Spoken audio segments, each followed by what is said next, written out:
नमस्कार सभी को एक बार फिर से। और मैं विद्यापति के महत्वपूर्ण पदों की श्रृंखला में यह वीडियो क्रमांक 2 लेकर आया हूं। और इसमें हम विद्यापति के कुछ अन्य महत्वपूर्ण पदों को पढ़ेंगे और उनकी व्याख्या करेंगे। चलिए शुरू करते हैं आज का वीडियो। अनुखन माधव माधव सुमिरते सुंदर भेली मधाड़, ओ निज भाव स्वभाव ही विसरल अपने गुण लुभधाई। माधव अपरूप तोहर स्नेह, अपने विरहे अपने तनु जर्जर, जिवत्यो भेल संदेह। भोरहि सहचरि कातर दीठ, हेरी छल छल लोचन पान। अनुखन राधा राधा रटैते, आधा आधा बान। राधा सजे तब पुनः तई माधव, माधव सजे जब राधा। दारुण प्रेम तबहु नहीं छूटई, बाढ़ई विरह क बाधा। दुहि दिस दारु दहन जसई, दगधई आकुल कीट परान। असैन वल्लभ हेरि सुधामुख, कीट विद्यापति भान। देखिए यहाँ पर क्या है, जो विद्यापति जी हैं वे एक सखी के माध्यम से राधा की स्थिति को दर्शाने का प्रयास कर रहे हैं, एक दूती के माध्यम से। यहाँ पर कुछ महत्वपूर्ण जो कठिन शब्दावली उसको देख लें। सबसे पहले ही आता है जो अनुखन। अनुखन का मतलब यहाँ क्या हुआ? अनुखन, अनुखन का मतलब हो गया सतत या लगातार। और यदि इसी क्रम में हम और भी देखें तो एक शब्द आता है यहाँ पर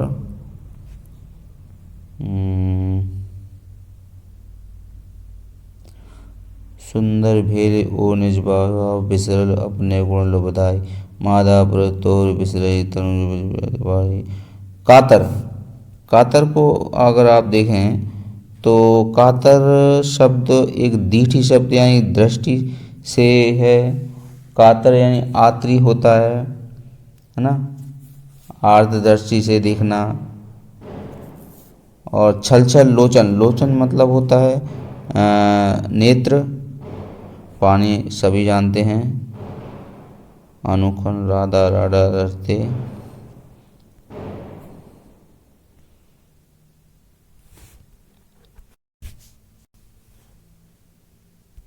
और यहाँ पर एक शब्द आता है दारू।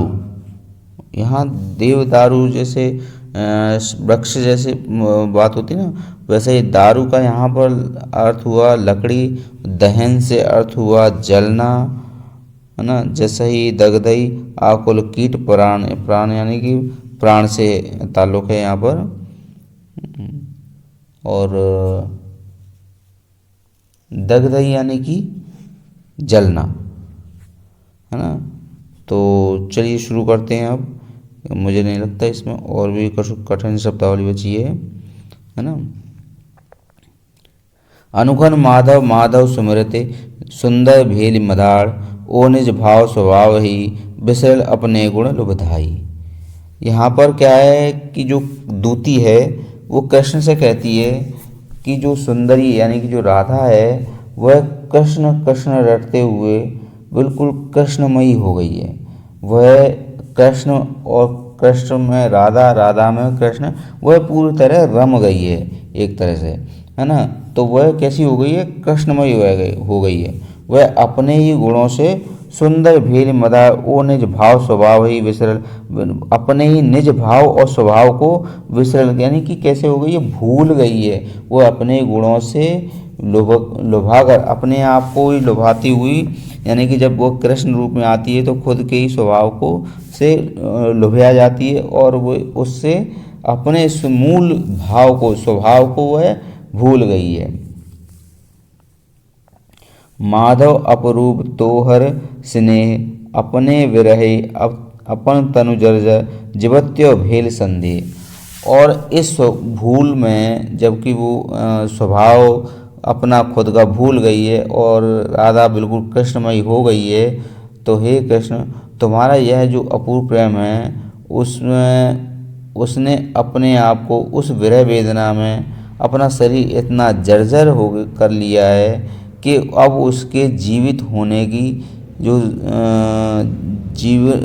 उसके जीवन की जो वह जीवन जी रही है, उससे संदेह होता है कि वह जीवित भी है या नहीं। जीवत्यो भेद संदेह, यानी उसके जीवन पर संदेह होता है कि वह जीवित भी है या नहीं। भोरहि सहचर कातर दीठी, हेरि छल छल लोचन पान, अनुखन राधा राधा रटैते, आधा आधा बान। भोर होते ही यानी कि सुबह होते ही आर्त दृष्टि से देखने से, जो कातर दृष्टि से देखने पर, नहीं क्या कहें, मतलब जो सुबह होते ही कातर दृष्टि से जो सखियों को देखकर, वह अपनी सखियों को देखकर उसकी आंखों में क्या आंसू छलछला जाते हैं। छलछल लोचन प्राण, जब राधा सुबह होते ही अपने सखियों को देखती है तो उसकी आंखों में क्या हो जाते हैं, आंसू आ जाते हैं। उसे अपने में कृष्ण का भान होने लगता है।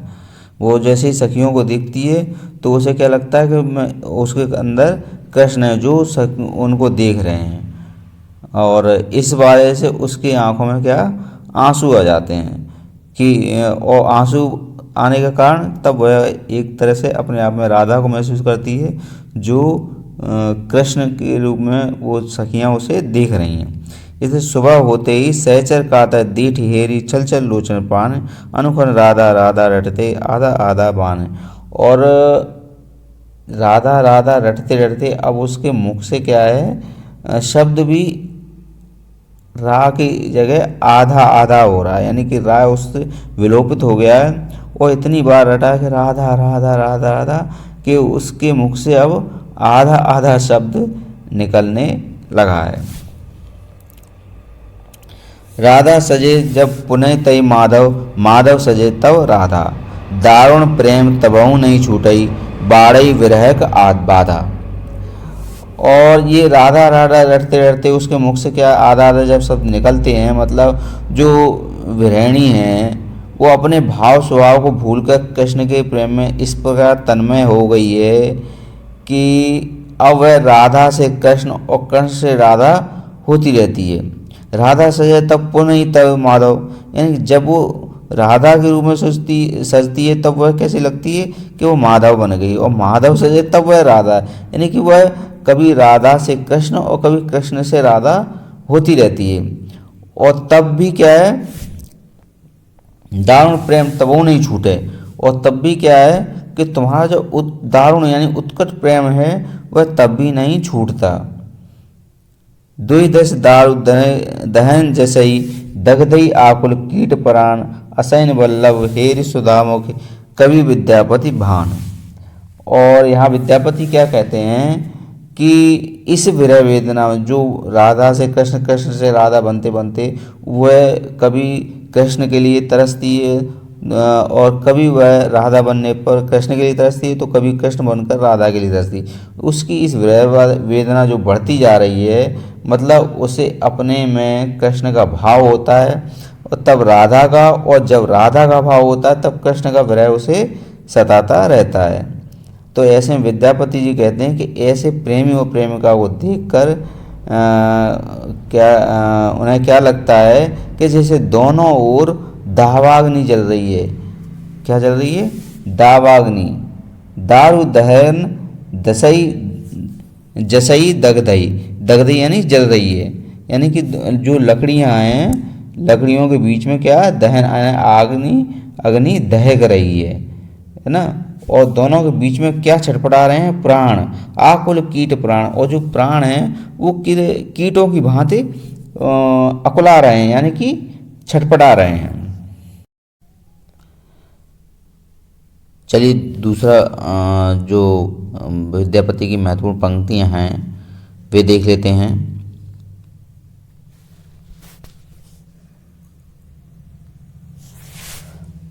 माधव बहुत मिन्नत करु तोई, देई तुलसी तिर देह समर्पण, दया जनु छाणबी मोई, गनईते दोष गुण लेश न पावो, जब तुहि करब विचार। तुहि जगन्नाथ कहते कहा ओसी, जग बाहर मोहि न छाण। की मानुख पशु आखे पाखे जन्मिए अथवा कीट पतंग, करम विपाके गतागत पुनः पुनः, मति रहु तुय पर संग।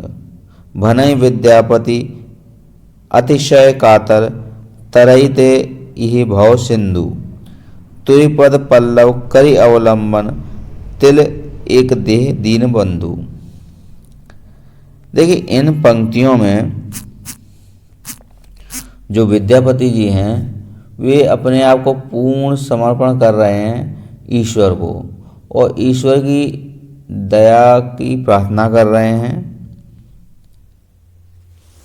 अब वे क्या प्रार्थना कर रहे हैं, चलिए पढ़ते हैं कि माधव बहुत मिन्नत करूं तोई, यानी कि विद्यापति जो कहते हैं माधव यानी कि श्री कृष्ण से कि हे श्री कृष्ण, मैं तुमसे बहुत प्रार्थना कर रहा हूँ कि मैंने जो तुलसी तिल देकर अपने आप को तुम्हें समर्पित कर दिया है, तुम्हें सौंप दिया है। तुलसी दे तुलसी तिल देह समर्पण, यानी कि जो आपको तुलसी तिल देकर अपने आप को तुम्हें सौंप दिया है। दया जनु छाणवी मोहे, तो मुझ पर दया करो, मुझ पर दया करो। और गनहि ते दोष गुण लेश न पावो, जब को करो विचार, यानी जब तुम विचार अगर करोगे तो तुम मुझ में कोई किसी प्रकार का दोष नहीं पाओगे।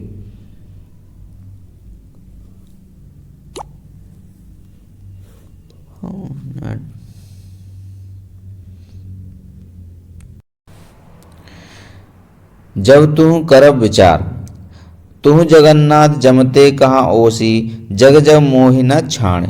यानी कि तुम जो है मतलब जगन्नाथ कहलाते हो, जग के स्वामी कहलाते हो, तो ऐसे में मुझे जग से अलग तो मत कीजिए। मैं भी जग का ही यानी कि संसार का एक जीव हूँ। जिस प्रकार से अन्य जीव हैं उसी प्रकार मैं भी एक संसार का जीव हूँ, तो मुझे इस संसार से अलग मत कीजिए। की मानुख पशु आखे जन्मई, अथवा कीट पतंग, कर्म विपाके गतागत पुनः पुनः पुनः, मति रहूं तुअ पर संग। आगे वो क्या कहते हैं कि हे श्री कृष्ण, मेरे ऊपर दया बनाए रखो। क्या मैं बार बार मनुष्य, पशु, पक्षी या कीट पतंग में ही जन्म लेता रहूं? मेरा जन्म मृत्यु का चक्र ऐसे ही चलता रहेगा, है ना। तो वो आगे कहते हैं कि मेरी जो प्रार्थना है वो स्वीकार करो। मेरी बुद्धि हमारे तुम मतलब आपके विषय में ही लगी रहती है। अत्यंत आर्त होकर यानी कि दुखी होकर विद्यापति कहते हैं कि हे दीनबंधु, इस भव सिंधु से तरते इत भव सिंधु, यानी कि इस भव सिंधु से मुझे तार दो, यानी कि पार लगा दो। भव यानी कि संसार रूपी सागर से मुझे पार लगा दो। और इसे पार करने के लिए आपके जो पद पल्लव हैं, आपके जो पद चिन्ह हैं, मैं उस पर हमेशा चलता रहूं। मुझे ऐसा क्षण देते रहिए।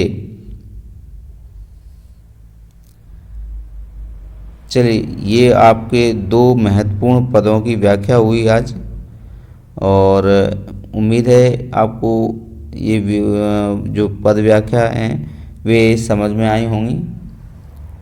इनमें से कुछ जो कठिन शब्दावली है तो मैं देख लेता हूँ एक नज़र में। माधव बहुत मेहनती करे, तो इसमें कुछ खास नहीं है। मेहनती यानी कि विनती करना, है ना। और ये छाणवी, दया जनु छाणवी, छाणवी मतलब छोड़ना। गनईते, गनते यानी गिनते हुए। कर्म छिपा के यानी कि जो कर्म के आधार पर जो परिणाम स्वरूप मिलना है,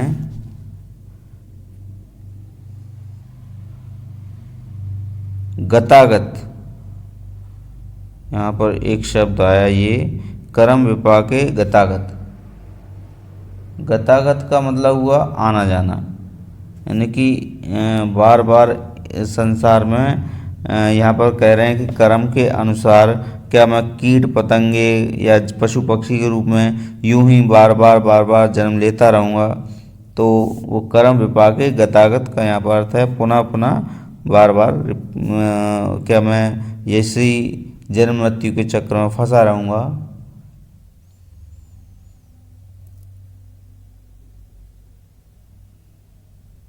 चलिए ठीक है।